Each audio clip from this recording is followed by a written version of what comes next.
Bien, te voy a presentar la familia de los números reales. Aquí en su definición es muy sencilla. Nos dice, los números reales se usan para describir cantidades como la edad, tamaño de un recipiente, población, etc., los cuales están conformados por los números racionales y los irracionales. Es decir, que los números reales engloban prácticamente todos los números que tú conoces y de ahí se dividen en dos familias, los números racionales y los irracionales. Fíjate bien.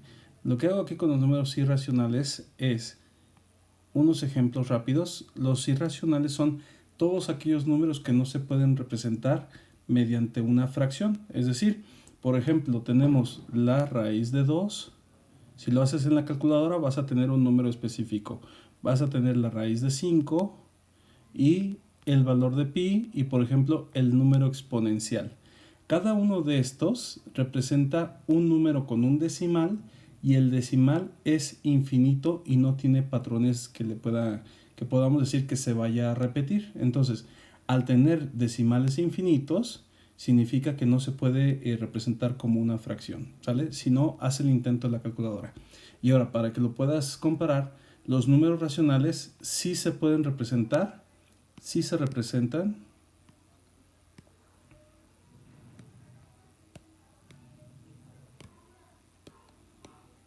como fracción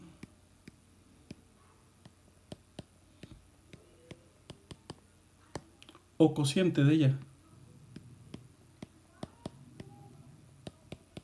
O cociente de ella. Es decir, nosotros podemos aquí tener las fracciones. Las fracciones pueden ser desde 1/2, 3/5, no sé, 10/13, etcétera, ¿sale?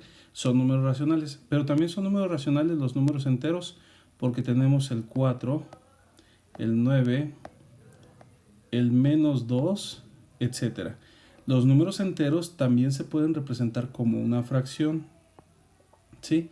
Es decir, el número entero tiene la capacidad para convertirse en fracción si se divide entre 1. Es decir, 4, que es un número entero, lo convertimos en fracción como si fuera dividiéndolo entre 1, ¿sí? El 9 también lo convertimos en fracción dividiéndolo simplemente en 1, y hasta el -2 lo podemos dividir entre 1, ¿sale? Y ahora bien, de las fracciones que tenemos aquí de a sobre b, vamos a tener las fracciones impropias. Recuerden que esas son aquellas donde el numerador es más grande que el denominador. Es decir, por ejemplo, 10 medios, ¿sale? 13 cuartos, etc. Las fracciones propias, el numerador es más pequeño que el denominador. Entonces aquí tenemos, por ejemplo, 1/2, 3 cuartos. Entonces recuerden, propias son que el numerador es más pequeño que el denominador. Y las fracciones mixtas es acompañado de un entero, por ejemplo, un entero y una fracción propia, 1/2, ¿sale? Y obviamente de los números enteros, obviamente vamos a tener los enteros negativos, que puede ser desde menos infinito hasta llegar a -3, -2, -1, ¿sale? -2 y -1, ahí apenas alcanza a escribir. Tenemos el 0, ¿sí? Y el 0 va a formar parte de los enteros positivos. Y los números naturales siempre se han utilizado para contar desde el 1, 2, 3, etcétera, etcétera, etcétera, ¿sí? Y dentro de esos números naturales también tenemos los números primos. Por ejemplo, los números primos son aquellos que se pueden dividir entre sí mismo y la unidad. Por ejemplo, el 7 es un número primo porque solamente se puede dividir entre sí mismo.